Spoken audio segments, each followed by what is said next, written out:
नमस्कार.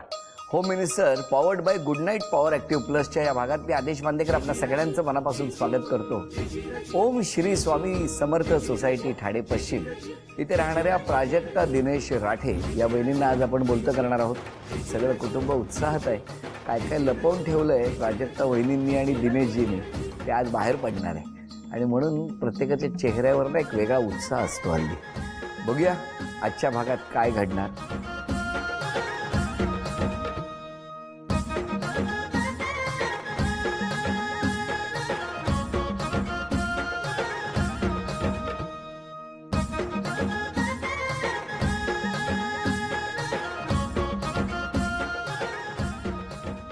नमस्कार. नमस्कार. नमस्कार. घ्या उखाणा. प्रेमाचे कच्चे धागे खेचती मागे पुढे, बर. दिनेश रावांच्या साथीसाठी माहेर सोडावे लागे. काय सांगताय? कोणी केला हा तयार उखाणा? मीच केला. तुम्ही छान होता हो. काय दोरे होते ना प्रेमाचे धागे घट्ट. अहो माहेर सोडावे लागले ना, हो त्यामुळे. बरोबर. त्यामुळे ते सांगायचं होतं. तुमचं गाव कुठलं? हम नेटिव्ह दिल्ली आहे. शाळा कुठली? स्कूल? ठाण्यामध्ये. ठाण्यामध्ये कुठे? People's education. तुम्ही पहिल्यापासून ठाण्यात? ठाण्यात. ठाण्यात. आणि तुम्ही राहायला कुठे होते? ठाण्यातच. ठाण्यात कुठे? ठाण्यात भास्कर कॉलनीमध्ये. घरी कोण कोण होतं तुमच्या? घरी माझे मम्मी पप्पा आणि मी. तुमची ओळख कशी झाली? कॉलेजमध्ये म्हणजे मी 11 कुठलं? नाही कॉलेजमध्ये नाही झाली, क्लासेस. कॉलेजच्या क्लासेसमध्ये झाली. म्हणजे आम्ही कॉलेजच्या टायमाला क्लासेस लावलेले दोघांनी, तर त्या क्लासेसमध्ये आमची ओळख झाली. काय झालं? हमारी क्लासेस जो थी उसमें सिर्फ 5 लोग थे. 5 ही लोग थे. हाँ, क्योंकि नई क्लासेस थी और एडमिशन. कितने लड़की और कितने लड़के? लड़के 4 थे, एक ही लड़की थी. एक ही लड़की. तो ज़्यादा किसी से बात तो मैं भी नहीं करता था खैर, बट बिकॉज 5 ही लोग थे तो बातचीत हो जाती है, तो इसलिए इनसे बात होने लगी. काय झालं? यांना पहिल्यांदा बघितलं हं. तेव्हाच मला ते खूप आवडले. का हो? आय थिंक त्यांचा स्वभावच तसा आहे. किती दिवसात कळला? स्वभाव कळायला तर मला लागले 3-4 महिने. बरं. तर ॲक्च्युली मीच त्यांना विचारलं काय? की मला तुम्ही आवडता. असं कितवीत? 11वीत असताना. काय हो? हाँ, तो नहीं, ये बोलने के बाद इन्होंने सबसे मेन तो वो प्रॉब्लम था, मतलब वो बोला तो ऐसा मतलब इतना कुछ लगा नहीं, मतलब ठीक लगा. ठीक है. बट उसके बाद जो फॉलोइंग स्टेटमेंट है वो बोल रही है मेरे को आपसे शादी करनी है 11वीं में? 11th में. हाँ, फिर आपने क्या बोला? एक्चुअली मैंने बोला अरे अरे ऐसे मतलब ऐसे कैसे होएगा, हाँ फिर? क्योंकि उसके लिए प्रिपेयर्ड भी नहीं थे. हा, मग काय झालं पुढे? आणि मग त्याच्यानंतर ऑब्व्हियसली आम्ही खूप लहान होतो आणि एवढी समज नव्हती. मग 11th-12th आम्ही होतो, म्हणजे आमचं कॉलेज, कारण आम्ही ठाण्यातलेच, तर आमचं कॉलेज वेगवेगळे होते. बिकॉज मी गर्ल्स कॉलेजमध्ये होती, ते कोएड कॉलेजमध्ये होते. तर कॉलेज वगैरे म्हणजे आम्ही जायचो वगैरे एकत्र, क्लासेसमध्ये पण होतो आम्ही, तर आम्ही एकत्र वगैरे जायचो. पण मग 12वी नंतर आमची थोडा ताटतूट झाली. म्हणजे बिकॉज मी ॲक्च्युली जॉब करायला सुरुवात केला 12वी नंतर. मी करस्पॉन्डन्स केलं आहे, तर मी जॉब करायला सुरुवात केला. तर मग मी केला तर मी खूप बिझी झाले आणि ह्यांचं पण कॉलेज होतं. तर मग मी ॲक्च्युली ठरवलं, कारण माझ्या घरी मला माहिती होतं इव्हेंच्युअली मी बोलते खरं की मला करायचं आहे लग्न आणि मला राहायचं आहे यांच्याबरोबर, पण शेवटी आपले आई वडील पण आहेत, ते तयार होणार नाही हे माहिती होतं. ते तयार होणार नाहीत मला माहिती होतं पहिल्यापासून. त्यानंतर तुमच्या घरी कसं कळलं? खूप वर्षानंतर 2000 आमच्या मध्ये अजिबात कॉन्टॅक्ट नव्हता. किती वर्ष? काय हो, किती वर्ष कॉन्टॅक्ट नव्हता तुमचा? 6 years, 5-6 years. काही कॉन्टॅक्ट नाही? नाही. कांटेक्ट मतलब ऐसा होता था इनको, मतलब ऐसा हो गया था कि मैंने बोल दिया हमारे बीच में ऐसा हो गया कि अब नहीं, मतलब ये आगे बढ़ेगा जैसे. पण त्या 6 वर्षात त्यांना दुसरी मुलगी मिळाली असती तर? माझ्यासारखी मिळणार नव्हती. माझ्यासारखी मिळणार नव्हती, तेच आहे. तुमच्यासारखी नव्हतीच मिळणार, म्हणून तुमच्यापेक्षा वाईट मिळाली असती असं मला म्हणायचंय. अच्छा, कळलं का? मग ठीक आहे. 6 वर्षांनी परत कसे भेटले तुम्ही संपर्क? सो ह्यांना मी ॲज आय सेड, मी ना खूप, म्हणजे मी पहिल्यापासूनच जॉब करते. तर मी एका कंपनीमध्ये जॉब करत होते, तर ह्यांना जॉबची गरज होती तेव्हा. तर ह्यांना माहिती होतं. नाही तेच, तर ह्यांना माहिती होतं की मी जॉब. एक सेकंड. मैं हा बताता हूँ. हा, बोला. मध्ये कुठे गाळलेल्या जागा हाँ भरायची? नहीं, क्योंकि वो फिर मिस हो जाएगा. ये मेरा फोन, मैंने नया फोन लिया था और इनके पास नंबर पहुंच गया मेरा, मतलब कभी कसा? कैसे वो मिल गया था इनको, नाही पण कसा वो मेरे को नहीं पता, काय हो कसा मिळाला होता शायद मैंने बताया था. आपने जब खुशी हुई थी म्हणजे जेव्हा त्यांना त्यांच्या बहिणीची मुलगी झाली ना, तो ऑल्दो वी वर तर नॉट इन सगळ्यात पहिला कॉन्टैक्ट, मेसेज मैंने त्यांनी इनको मला बता केला दिया होता था. की एक मी मामा मिनिट, झालो. खुशी होने के बाद ये मैसेज क्यों किया आपने बता दिया ना ऐसे ही. क्या क्यों 6 साल वो बाद जानती थी मेरी सिस्टर खुशी को, होने की इंतजार कर मैंने रहे थे बताया आप. था सब फैमिली का, हाँ फैमिली का बैकग्राउंड बताया था, मालूम थे इनको. तो मतलब इनको अच्छा लगता था सुन के ऐसे, अच्छा पण ह्यालाच चांगलं वाटेल म्हणून तुम्ही का पाठवला because your friends, your friends. Not as such friends असं नव्हतो, पण नहीं पहले, हा पहिले we were not in between. हाँ सो नहीं करनी थी वैसे मुझे भी फ्रेंडशिप. मग 6 वर्षांनी त्यांनी मेसेज पाठवला नाही, त्यांनी मग कॉल केला की मला जॉबची गरज आहे, बघ तुझी ओळख असेल because you have been working एवढे वर्ष, तर ओळख असेल कॉन्टॅक्ट वगैरे. मी म्हटलं ठीक आहे. मग त्यानंतर मी बिकॉज माझ्या टीममध्येच जागा होती एक, तर मी म्हटलं ठीक आहे माझ्या टीममध्ये आहे एक जागा, तुम्ही येऊ शकता. मग HR-ने इंटरव्ह्यू वगैरे घेतला, ते पास झाले आणि आमच्या कंपनीमध्ये माझ्याच टीममध्ये ते. बरंच झालं. असं ॲक्च्युली नव्हतं दोघांच्याही मनात, म्हणजे मे बी त्यांच्या होतं बिकॉज त्यांनीच पुन्हा सुरुवात केली आत्ता सेकंड इनिंग्समध्ये. म्हणजे आता इतकी वर्ष झाली, ठीक आहे आपण एकमेकांना ओळखतो पण, आणि पण आपण मग लग्नाचा प्रस्ताव कोणी घेतला परत पुढे ते पुन्हा मीच घेतला. मग तेव्हा काय म्हणाले तेव्हाही तेच म्हणाले की नाही पॉसिबल आहे, की कारण एवढं नाही नाही म्हणून शेवटी हो कसं झालं ते सांगा आता. हो असं झालं की आता खुशी केवढी आहे आता ती 9 वर्षाची आहे. लवकर सांगा नाही तर खुशीच्या लग्नाची पत्रिका येईल. नाही तर मग ऍक्च्युली त्यांनी जे आमचं बोलणं वगैरे झालं फॅमिलीजमध्ये तसंच होतं, मनवामनवी चालू होती दोन्ही फॅमिली. तुमच्या घरी कळलं होतं माझ्या घरी हो, पप्पांना कळलं होतं, कसं कुठून तरी कळलं. तुमच्या घरी आपके घर में नाही तुम्ही सांगितलंच नाही. नहीं मैंने बताया तभी समझा, ऐसे पता नहीं चला. अच्छा अच्छा मग काय मग मी reaction? म्हणजे वडिलांची तर चांगली नव्हती रिॲक्शन बिकॉज आय थिंक ते जरा रॉंग पद्धतीने पोचलं त्यांच्याकडे. म्हणजे मी गेले असते तर वेगळी अप्रोच असता, त्यामुळे त्यांना ते आवडलं नाही. तर त्यांनी नकारच दिला. त्यांनी म्हटलं की नाही म्हणजे माझ्या क्रायटेरियात नाही बसत आहे, तर मला नाही वाटत की तू करावं. तर मी त्यांना समजवलं, मी म्हटलं नाही असं नाही आहे, तो मुलगा खूप चांगला आहे, तुम्ही भेटा वगैरे आपण बोलू. आणि पप्पा म्हणाले नाही म्हणजे माझा नकार आहे या गोष्टीला. मी म्हटलं ठीक आहे. तर मी ही गोष्ट सांगितली यांना. यांच्या घरी पण आधी नकारच होता, कारण आमचे थोडे कास्ट डिफरन्सेस आहेत, आमचं राहणीमान पण वेगळं आहे, सगळंच म्हणजे आपलं कल्चर पण वेगळं आहे थोडाफार. तर त्यामुळे ह्यांना माहिती होतं की तुलाच खूप डिफिकल्ट जाईल हे सगळं ॲडजस्ट करायला. त्यामुळे त्यांनी पण थोडा टाईम घेतला आणि त्यांनी मग त्यांच्या घरी सांगितलं. माझ्या सासूबाईंना, माझ्या सासऱ्यांना, माझे दादा ससूर पण होते, त्यांना पण सांगितलं. ते सगळे नंतर मानले. असं झालं. आणि मग जे लग्न जेव्हा म्हणजे जमलं होतं सगळं, तर माझ्या वडिलांनी नकारच दिला होता. म्हणजे ते म्हणाले नाही. आणि मग लग्नाच्या वेळेला बाबा नव्हते नाही, कोणी नव्हतं, माझ्या घरचे कोणी नव्हतं. तुमच्या घरून तयार झाले होते सगळे सगळे सगळे होते. किती वर्ष झाली मला आता 4.5 वर्ष झाली आम्हाला. आता माहेरचं नाव काय तुमचं? माझं नाव प्राजक्ता प्रकाश नागोरे. आणि आता प्राजक्ता दिनेश राठे. अच्छा अच्छा मग आता कसं वाटतं? खूप छान. इतकं सगळं छान सुरू आहे. मिस कोणाला करता? मिस तर ऑब्व्हियसली आई आणि वडिलांना करते. बोलतात नाही. कधी प्रयत्न केला? हा केलाय पण नाही बोलत. ते कुठे असतात? घरीच असतात. म्हणजे आता पप्पा रिटायर्ड आहेत, आई तर घरीच असते, तर दोघेच आहेत. पण कधी समोर आले नाही? नाही आलेत, असं नाही आहे. म्हणजे मी घरी जाते तर कधी असतात ते घरी. मम्मी से इनकी थोड़ी बहुत बात होती है. हा आई म्हणजे आईला तर ऑब्व्हियसली आई आहे शेवटी ती, तर मी पण आई आहे, तर मी समजू शकते. चुकून माकून जर हा कार्यक्रम बघितला तर या कॅमेऱ्यात बघून काय सांगाल आई बाबांना? पप्पा आय एम सॉरी.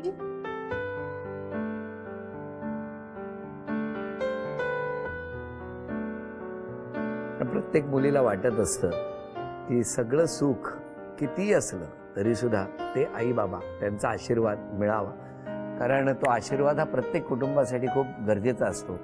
मी सुद्धा आवाहन करतो, अगदी यांच्या वतीने मीही क्षमा मागतो, कारण त्या टप्प्यावरती ते होतं. बऱ्याचदा काही गोष्टी चुकीच्या घडतात, कारण प्रत्येकाचा त्याकडे बघण्याचा दृष्टिकोन वेगळा असतो. त्यामुळे आई बाबा तुमचं चुकलं असं आम्ही कधीच म्हणणार नाही, मुलीचं चुकलं असंही म्हणणार नाही, कारण शेवटी प्रेम आहे. दोघांनी एकमेकांवर केलेलं तर याच नोटवर आता पहिल्या खेळात किती बक्षीस मिळणार बघूया. कुकरची रिंग आहे ती या पितळेच्या स्टँडमध्ये अडकली पाहिजे. हां, 3, 5, 7 आणि 10 असा स्कोअर झाला तर बक्षीस मिळणार.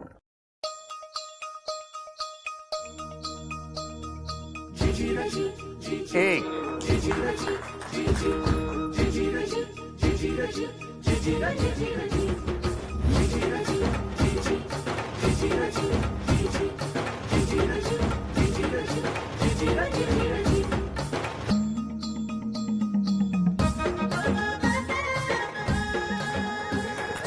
थांबा. आता बघूया हे तुम्हाला किती बक्षीस मिळवून देतात. हा,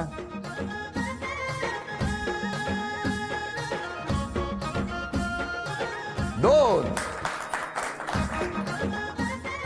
3, 4, 5,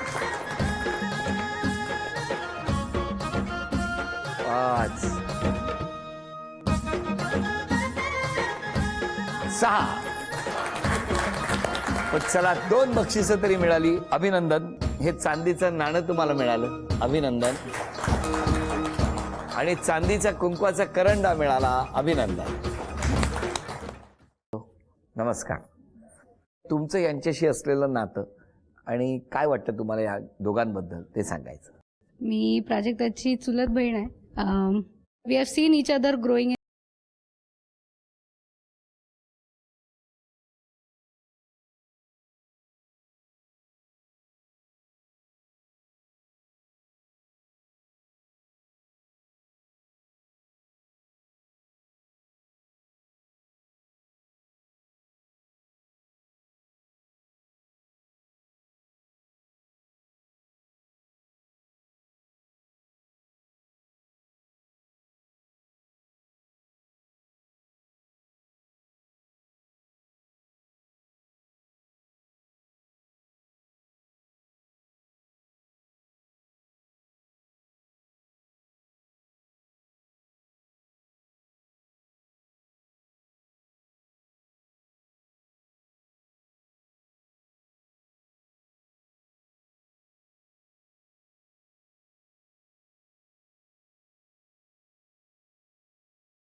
त्याने ती शिक्षा पूर्ण केली तर यांना बक्षीस मिळणार. आता कुटुंब बक्षीस मिळवून देणार का, फॅमिली बक्षीस मिळवून देणार का, मला बघायचंय. गाणं. मासोली वाणी तुझी गजवानी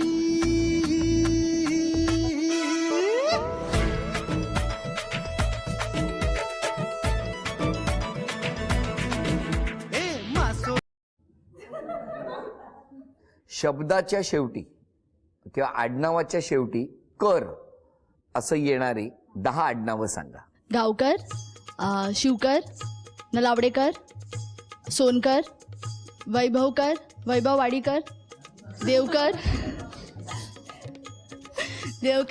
सांगळीकर, पटनाकर, बांदवडेकर, भरतकर, कामकर, खामकर, हा, आणि खोतकर, हा, आणि कोंडुळकर, आणि केलकर. मला सांगा, आजपर्यंत अनेक आडनावं मी ऐकली, पण पटनाकर किंवा पाटणाकर असं कुठून आलंय? बिहारवर आलंय. हाँ पाटणकर. हाँ पटनाकर बोल दिया. बरं, 2 पहिली आडनावं, एक वैभवकर, मग वैभव वाडीकर. ते कोकणातले सगळे कोकणाचे सगळे नाव घेतले सर. पण एकही ओरिजिनल आडनाव नाही आलं. हे तयार केलेली आडनाव होती ना तुमची. नाही सर, शिवकर असं शिवकर नलावडेकर. नलावडेकर. तुम्हाला टॅक्स लावायला पाहिजे ह्याच्यासाठी कर.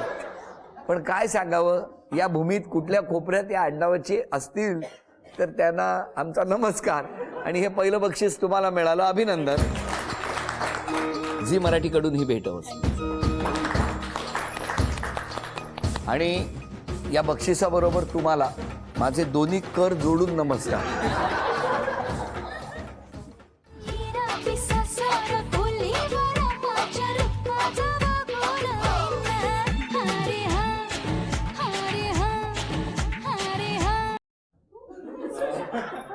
लाकडी डॉमिनोजचा 5 थरांचा मनोरा करायचा. तुमची वेळ सुरू होते आता. 1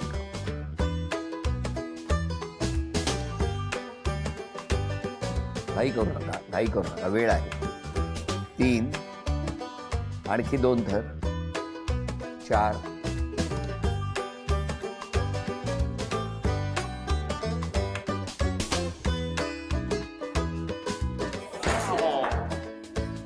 5 थरांचा मनोरा करायचा होता, तो पडला, त्यामुळे हे बक्षीस गेलं. म्युझिक.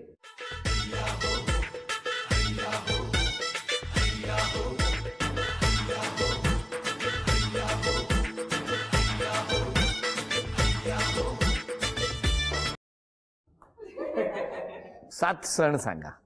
वेळ सुरू झाली. संक्रांत, होळी, दसरा, गुढीपाडवा, दिवाळी, पोळा, रक्षाबंधन. अभिनंदन. नारळी पौर्णिमा. अभिनंदन. काय वाटतं तुम्हाला या दोघांबद्दल ते सांगायचं. प्राजक्ताचं जे सासरं म्हणजे खूप चांगले आहे. बस सून म्हणून तुमच्या घरात आली. या सून म्हणून खूप चांगली आमच्या दिनेशलाही भेटली आणि शुभेच्छा देतो दोघांना की पुढच्या आयुष्य खूप छान झालं. मैं नंदा राठे और प्राजक्ता मेरी बहू है और हमारे घर का उजाला है वो. उजाला है और हमारे पूरे परिवार के लिए बहुत अच्छी है और भगवान सबको ऐसी बहू दे, सबको दे. जैसा मेरा बेटा है, मैं अपने तापट. बेटा के लिए. मला मिळाली ना, सगळ्यांना मिळाली पाहिजे. बरं, तुमच्याबद्दल काही तक्रारी आहेत. मोजक्या 5 तक्रारी कुठल्या आहेत त्या बघूया. मान्य आहेत की नाही एवढंच सांगायचं. कुठलंही खरेदी करताना लाल रंगाचीच खरेदी करता. हो. पटकन बोलता, स्पष्ट बोलता, त्यामुळे समोरच्याचं मन दुखावतं. खरंय. घरात जेवण्यापेक्षा बाहेरच जेवायला आवडतं तुम्हाला. नाही, आता नाही. फटकळपणामुळे त्रास होतो. खूप तापट आहात आणि चिडचिड सतत सुरू असते. समोरच्याचं मन दुखावता तुम्ही बऱ्याचदा. सबने ये लिखा है. प्रत्येक गोष्टीत खूप स्ट्रिक्टपणा दाखवता. ये ऐसी होना चाहिए.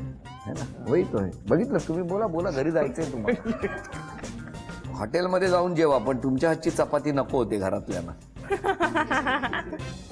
हो, मला आणि खूप लाऊड मोठ्याने बोलतात. हो, त्यामुळे शेजाऱ्यांना त्रास होतो. होत असेल. हे सगळे आरोप आहेत. काय म्हणणं आहे या आरोपात? नाही, खरं आहे. मी स्पष्टवक्ती आहे, मी स्ट्रिक्टी आहे, म्हणजे असं शिस्त आहे. स्वतःमध्ये बदल करायचा असेल तर कुठला करा? मी चिडचिड नाही करणार. नाही करणार. नाही, म्हणजे मी तसं लिहून पण ठेवलंय, चिडचिड एक करू घर में नये. ऐसा बोर्ड है छोटा सा, उसमें अपने लिए रिमाइंडर इन्होंने ऐसे लिख के रखा है. पण होत नाही, ते बघत नाहीत कधी. हाँ शायद. हाँ थोडीफार इम्प्रूव्हमेंट आहे. सो मी आहे तिकडे थोडं. आज सॉरी म्हणायचं तर कोणाला म्हणू? एक तर वडिलांना, आई वडिलांना, दोघांना. जर मी काही दुखावलं असेल तुम्हाला तर मला माफ करा. आणि एक माझ्या सासू सासऱ्यांना, माझ्या घरच्यांना, मी कधी तुम्हाला दुखावलं असेल तर मला माफ करा. तुम्ही आज सॉरी म्हणायचं तर कोणाला? मम्मी पापा, क्योंकि अनइंटेंशनली कभी ऐसा हो जाता है ना कुछ, मतलब हमारी समझ भी मतलब इतनी नहीं होती, तो कुछ अगर गलती होती है तो सॉरी. या दोघांनाही शुभेच्छा. आणि या शुभेच्छांबरोबरच आता क्षण आलेला आहे सन्मानाचा. झी मराठीकडून ही भेटवस्तू तुमच्यासाठी. आणि वहिनींना तथास्तु पुणे यांच्याकडून मिळते आहे पैठणी. अभिनंदन.